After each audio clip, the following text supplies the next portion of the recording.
Sebuah penjara bernama Playa Negra yang terletak di sebelah selatan Gurun Sahara, Afrika. Tokoh utama kita, Jim Powell, seorang tentara bayaran, ditampilkan sedang berada di salah satu sel, menikmati pedihnya siksaan sambil menyanyikan lagu syahdu. Lalu beberapa hari kemudian, seorang teman lama, Haris, datang berkunjung. Pria itu menawarkan sebuah pekerjaan dan jika Jim mau menerimanya, maka Haris akan memberikan kebebasan sebagai imbalan pertama serta bayaran yang cukup menggiurkan menanti setelahnya. Tentunya penawaran itu menimbulkan pertanyaan, mengapa Jim? Mengapa harus jauh-jauh ke Afrika dan apa pekerjaannya? Seorang pria menjelaskan Jim memiliki keahlian khusus. Dengan keahlian tersebut, Jim akan menyusup ke sebuah fasilitas bawah tanah. Pria itu dipersilahkan membawa timnya, namun tetap di bawah pimpinan Dr. Laila Hili, orang yang akan memberi arahan ketika misi dijalankan. Tugas mereka adalah membawa keluar seorang ilmuwan bernama Dr. Irvine. Penelitian rahasia yang dilakukannya sudah sampai ke tahap yang sangat maju, oleh karena itu, sebelum berkembang terlalu jauh, mereka harus menghentikannya.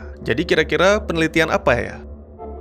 Ya, itulah sepenggal kisah pembuka dari film yang akan saya ceritakan. Berjudul Scintilla atau juga dikenal dengan The Hybrid, rilis di tahun 2014, disutradarai sekaligus ditulis oleh Billy O'Brien, serta dibintangi oleh aktor dan aktris yang tidak terlalu terkenal, tapi memiliki kemampuan akting yang cukup memukau. Oke, selamat datang dan selamat berjumpa kembali. Bersama saya Teguh Gusto, mari kita lanjutkan ceritanya.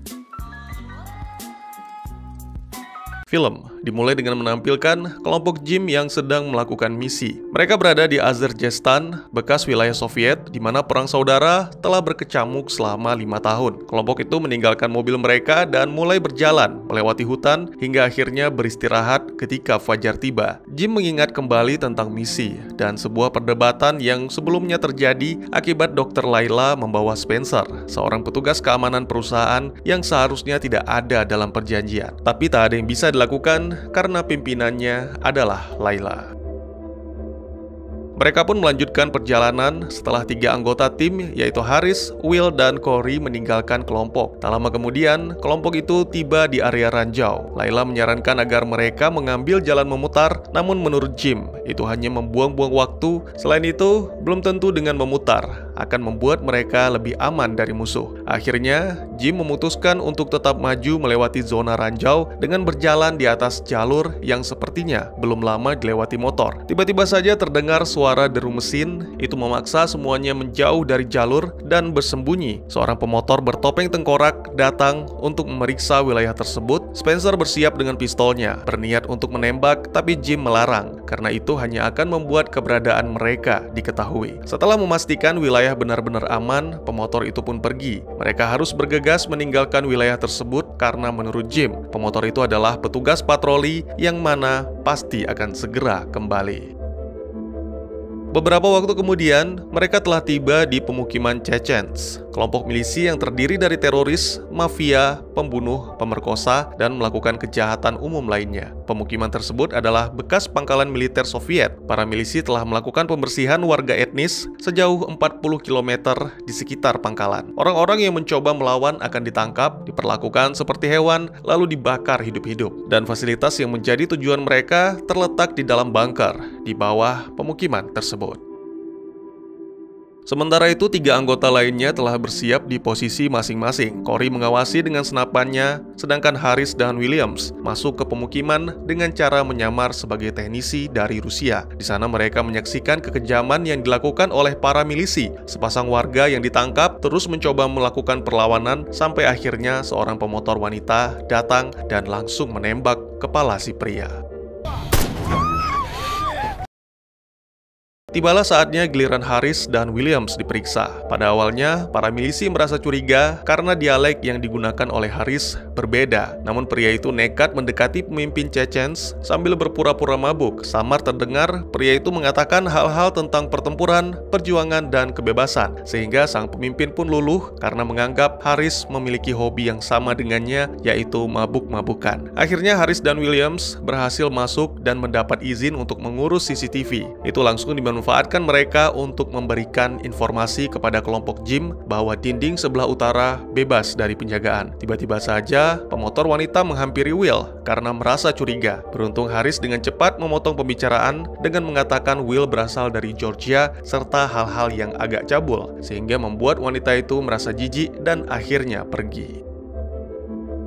Setelah keadaan aman, Haris juga bergabung dengan kelompok Jim. Mereka menemukan sebuah ruangan di mana seorang wanita malang disekap. Ini merupakan pilihan yang sulit, karena tidak mungkin membiarkan wanita itu disiksa, tapi di sisi lain, jika dibawa, hanya akan menjadi penghambat. Tak lama berselang, seorang pria milisi mendatangi ruangan tersebut untuk mengantar makanan. Mason langsung menangkap dan menusuk lehernya. Sangat disayangkan, pria milisi itu berhasil melepaskan tembakan sehingga mengenai si wanita malang. Kematian dua orang itu bisa menyebabkan masalah. Untungnya Spencer bisa mengakalinya dengan membuat seolah-olah telah terjadi percobaan pemerkosaan. Dengan begini, para milisi tidak akan curiga bahwa markas mereka telah disusupi. Haris akan kembali mengawasi CCTV bersama dengan Williams, sedangkan Corey akan bergabung dengan kelompok menuju ke bunker. Dr. Layla menjelaskan bahwa sebelumnya dia telah mengirimkan mata-mata untuk mencari jalan masuk ke bunker yang berjarak kurang lebih 800 meter di bawah tanah. Bunker itu dibangun pada tahun 1950,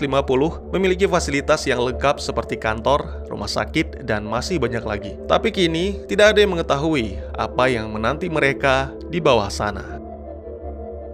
Beberapa waktu kemudian, akhirnya mereka tiba di bunker. Sesuai dengan yang dikatakan Layla, tempat itu benar-benar luas dan gelap seperti labirin. Di salah satu ruangan, mereka juga menemukan beberapa mayat yang diduga adalah tawanan perang. Sementara itu, Haris dan Williams berhasil membius salah satu penjaga sehingga bisa memantau kamera terlarang yang ada di dalam bunker. Sangat mengejutkan, ternyata kelompok Jimmy sedang diikuti. Karena tak satu pun dari mereka bisa dihubungi, Haris pun memutuskan untuk menyusul kelompok Jim ke dalam bunker.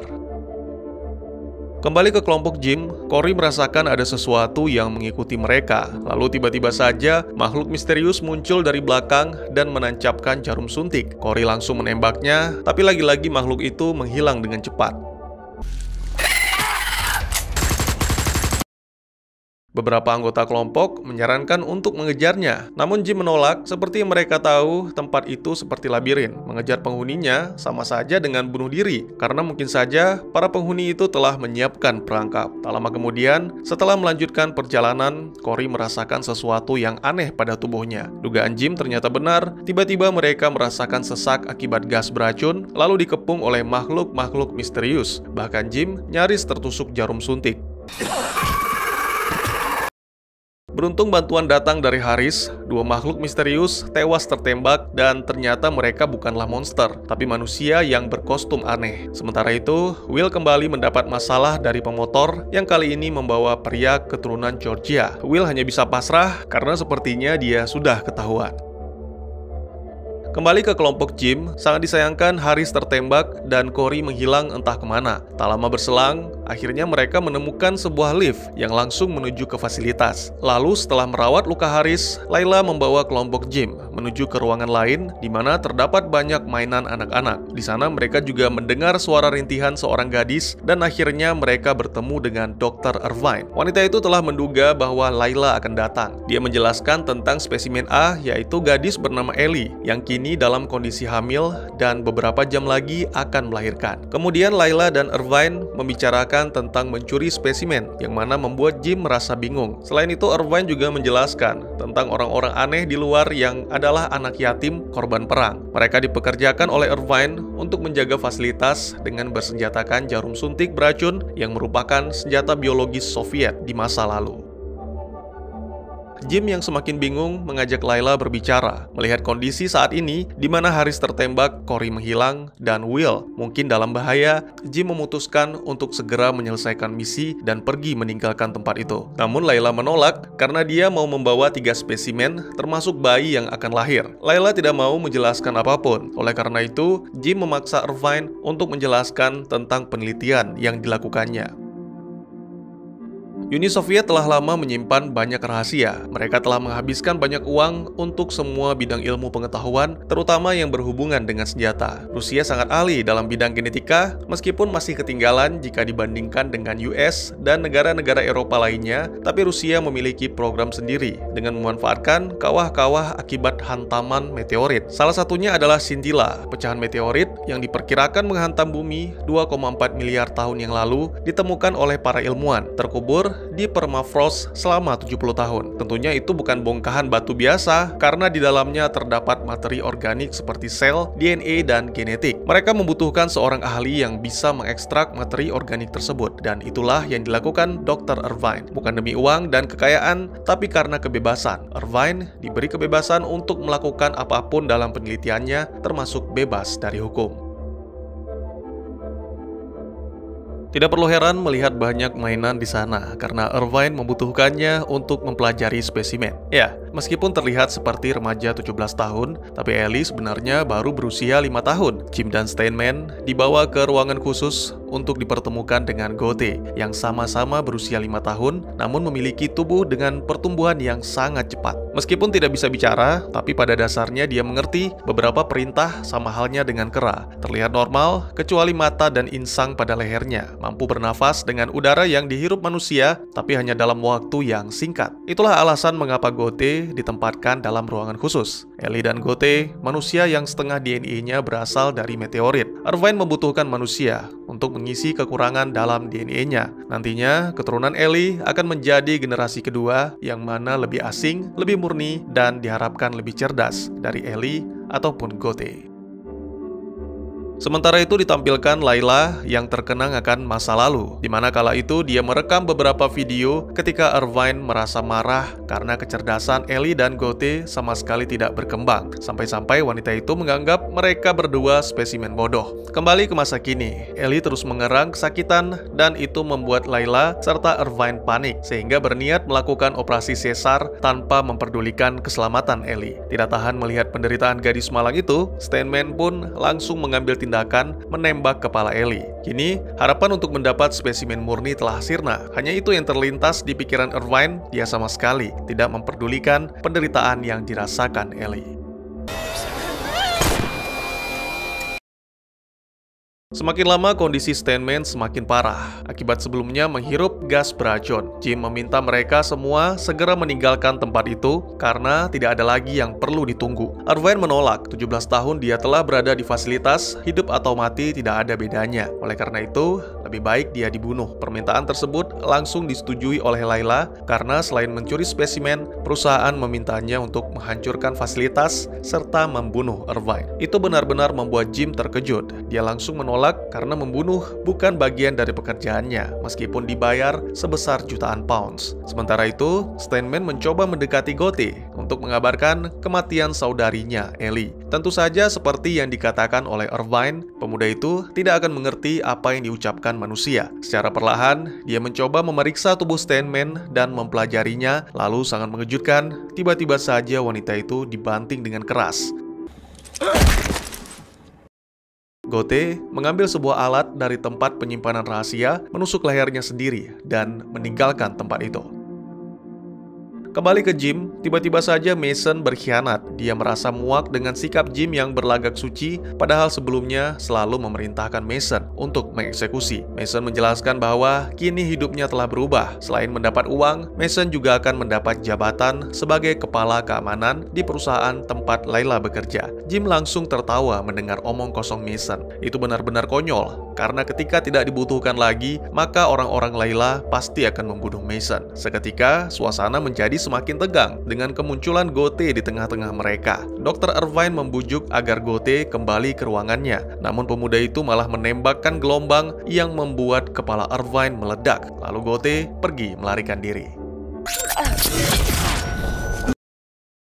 Dengan cepat, Jim memanfaatkan kelengahan Mason dan Spencer untuk merebut senjata mereka. Lalu Jim memaksa mereka semua ke ruangan Gote, dan sangat mengejutkan melihat Steinman yang tergeletak tak berdaya. Dr. Layla menduga bahwa tulang-tulang Steinman mengalami retak. Jim akan mengawal Layla dan Spencer mengambil obat-obatan di ruang medis, sedangkan Mason diminta untuk menjaga Steinman. Tak lama kemudian, di ruang medis, Jim kembali bertemu dengan Harris yang ternyata menjadi otak dari pengkhianatan. Pria itu mengaku benar-benar menyesal atas apa yang dilakukannya, namun Jim sama sekali tidak menghiraukan. Dia hanya berfokus untuk menepati janji membawa anggota timnya keluar dari tempat itu.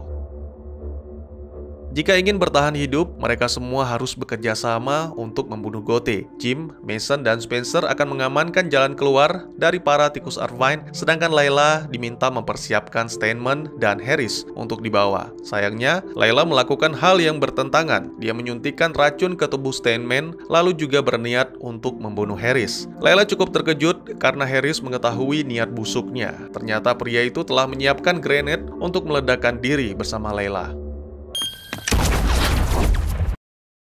Suara ledakan terdengar oleh kelompok Jim. Mason yang mencoba memeriksa hanya menemukan Layla dan Steinman dalam kondisi tak bernyawa. Akhirnya, 3 pria yang tersisa, yaitu Jim, Mason, dan Spencer, memutuskan bekerja sama untuk keluar dari bunker. Mereka menemukan mayat para tikus, lalu Spencer pun menunjukkan sebuah lift rahasia yang rencananya akan digunakan oleh Layla. Dalam perjalanan, Spencer terus mengoceh tentang keinginannya untuk membunuh Gote. Saat mereka tiba, sebatang besi muncul dari balik pintu lift, menghantam kepala Spencer hingga hancur. Lalu, sebuah lengan besar langsung mencekik Mason. Beruntung Jim dengan cepat menembak monster itu, yang ternyata adalah Cory. Sepertinya, tubuh Cory telah bermutasi akibat suntikan dari para tikus. Di luar bunker, sedang terjadi perang. Jim dan Mason menemukan Will yang dalam kondisi babak belur dan mengenakan pakaian wanita. Ternyata, pria itu masih diburu oleh pemotor. Lalu setelah berhasil mengusir wanita itu, Jim, Mason, dan Will menyaksikan perang yang cukup sengit, tapi sama sekali tidak mengetahui siapa yang dihadapi oleh para milisi. Seketika pasukan milisi lenyap, 3 yang tersisa, termasuk pemimpin milisi, kepalanya meledak setelah terkena gelombang. Ternyata itu adalah ulah Gote. Untuk membunuhnya, mereka harus membuat pengalihan dan Mason memutuskan untuk mengorbankan diri demi menebus kesalahannya yang telah berkhianat. Mendadak senjata yang digunakan Gote bermasalah. Lalu tiba-tiba saja, Layla yang ternyata masih hidup menembak Jim, dan bersamaan dengan itu, Gote meraih sebilah golok lalu langsung menebas tubuh Mason. Will berhasil menembak Dr. Layla yang kali ini dipastikan benar-benar mati. Dengan sisa-sisa tenaganya, Jim mencoba mendekati Gote untuk memastikan tembakannya tidak meleset. Namun ketika cukup dekat, pria itu malah mengurungkan niatnya setelah mendengar bisikan Gote dan akhirnya membiarkan pemuda itu melarikan diri. Film pun ditutup dengan menampilkan Jim yang dibawa oleh tentara Rusia dan kembali menyanyikan lagu Syahdu. Lalu juga ditampilkan beberapa hari kemudian Gote merampas pakaian seorang pria. Kini dia berkeliaran di salah satu kota di Inggris. Kira-kira apa yang selanjutnya akan dilakukan Gote? Memulai kehidupan damai bersama manusia atau memperbanyak jenisnya untuk menguasai dunia? Dan tamat. Saya yakin tidak sedikit dari kita yang telah menonton filmnya berpendapat bahwa The Hybrid ini adalah film B yang mana beranggaran rendah, visual efek ala kadarnya, tapi dengan cerita singkat, padat, yang cukup nyata. Ya, daripada menjelajahi luar angkasa, menemukan planet yang berjarak ribuan atau jutaan tahun cahaya, The Hybrid lebih berfokus di bumi dengan eksperimen menggunakan sampel DNA dari meteorit, lalu menciptakan makhluk hybrid, setengah manusia dan setengahnya lagi makhluk asing. Sebagai informasi, penulis film yang berdurasi 94 menit ini ada 5 orang, termasuk sutradaranya sendiri. Inilah yang saya maksud dengan pentingnya peran penulis naskah. Meskipun film murah, tapi jika cerita yang disajikan cukup baik, maka filmnya pun menjadi menarik. IMDb ratingnya cuma 4,6 bang. Maaf, saya bukan pemuja rating. Bagi saya, untuk bisa menilai suatu film, kita harus meluangkan waktu untuk menontonnya. Seorang pemimpin kelompok tentara bayaran. Sama dengan tentara bayaran pada umumnya, tugas mereka menjalankan misi-misi sulit mulai dari penyelamatan sampai pembunuhan. Nah, alasan si Jim berada di dalam penjara di awal film adalah karena melakukan misi penggulingan pemerintahan negara Guinea Ekuator, salah satu negara di Afrika. Mungkin Jim sendiri yang tertangkap, karena menurut saya, dia mengorbankan diri demi timnya.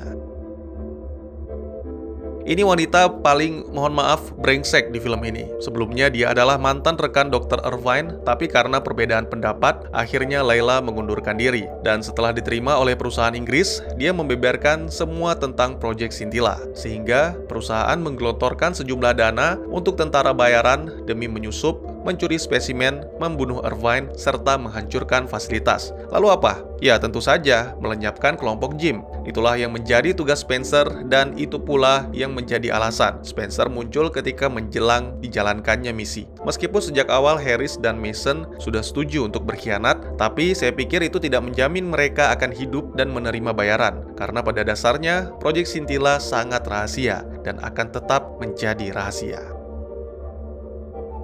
Seperti yang kita tahu, pemuda ini adalah makhluk gabungan dari DNA manusia dan DNA asing yang ditemukan di meteorit. Pada awalnya, mereka dianggap sebagai makhluk dengan kecerdasan rendah, tapi dengan pertumbuhan yang sangat cepat, yang mana tidak jarang mereka mendapatkan perlakuan kasar, terutama dari Dr. Irvine. Tapi tidak ada yang menyadari bahwa Ellie dan terutama Goethe sebenarnya adalah makhluk cerdas yang berpura-pura bodoh. Saya pikir ini sengaja dilakukan mereka untuk secara diam-diam mempelajari tentang manusia dan segala hal tentang bumi melalui buku yang disediakan di fasilitas. Ini berdasarkan dari senjata canggih yang diciptakan Goethe serta alat yang menjadi solusi bagi Goethe untuk bernafas di tempat terbuka. Selain kecerdasan, dalam sebuah scene Goethe juga ditampilkan menggunakan kemampuan psikokinesis. Inilah yang menjadi alasan mengapa Jim membiarkan Goethe kabur di akhir film. Saya yakin pikiran Jim telah dipengaruhi oleh Goethe. Terus Goethe jahat atau baik, Bang? Nah, ini juga menjadi pertanyaan besar di akhir film. Saya memiliki dua pendapat di sini. Yang pertama, Goethe adalah makhluk hybrid yang telah mempelajari manusia. Dari sini dia menyadari bahwa manusia adalah makhluk lemah dengan kecerdasan yang tidak seberapa. Bukannya tidak mungkin perlakuan kasar yang didapat dari Irvine bisa menimbulkan dendam, sehingga membuat Goethe ingin memperbanyak jenisnya dan memusnahkan seluruh manusia. Lalu pendapat yang kedua, Goethe bukan makhluk yang jahat. Dia hanya perlu mendapat bimbingan dan mungkin berpotensi menjadi superhero. Karena jika diperhatikan, pemuda ini hanya membunuh orang-orang yang telah melakukan hal jahat, seperti Irvine dan tikus-tikusnya, lalu kelompok milisi, dan juga Mason yang dengan sengaja mencoba menyerangnya. Sedangkan Steinman, saya pikir ini karena salah paham saja. Dia tidak mengerti bahwa Steinman telah mengakhiri penderitaan Ellie, dan yang di bagian akhir, saya rasa pria yang di toilet hanya dihajar sampai pingsan. Bang, itu dokter udah 17 tahun di sana, dapat makanan dari mana? Mungkin ini pertanyaan tidak penting, tapi tidak menutup kemungkinan bakalan ada yang nanya. 17 tahun di dalam bunker, namanya juga bunker. Ya pasti ada stok makanan yang tahan lama, dan tentunya dengan peralatan yang super lengkap. Kita ingat kembali, Scintilla ini adalah proyek rahasia Rusia untuk pengembangan senjata, yang mana pastinya sudah dibiayai secara penuh, termasuk milisi yang berada di atas permukaan. Mereka juga dibiayai oleh Rusia. Satu lagi, mayat-mayat kering yang ditemukan oleh kelompok Jim ketika masuk ke bunker itu bukan mayat korban perang atau kelinci percobaan. Mereka adalah anggota milisi yang penasaran dengan apa yang dilakukan oleh Irvine. Ya, mereka mati karena dibunuh oleh kelompok tikus. Buat yang bingung, tikus ini sebutan Irvine untuk orang-orang gila berpakaian aneh dengan jarum suntik yang menjaga bunker. Mungkin segitu dulu teman-teman, saya bukan orang pintar atau sok tahu. Silakan jika teman-teman punya pendapat sendiri atau jika ada pertanyaan dan ingin berdiskusi, bisa langsung ditulis di kolom komentar. Dan juga jika teman-teman ada film lain yang ingin kita bahas, juga bisa tulis di kolom komentar atau silakan DM ke Instagram saya di @tegugusto. Insya Allah pasti akan saya baca. Mari kita jadikan kolom komentar sebagai sarana penambah wawasan dan menciptakan jalinan persaudaraan, bukannya malah menjadikannya sebagai tempat pembulian sehingga menciptakan permusuhan. Sekian dulu videonya dan jangan lupa untuk dukung terus channel ini dengan cara share, like, dan subscribe karena dukungan dari kalian sangat berharga bagi saya demi perkembangan channel ini. Saya Gusto, sampai jumpa di video selanjutnya. Tetap semangat, tetap bersyukur setiap hari. Dadah!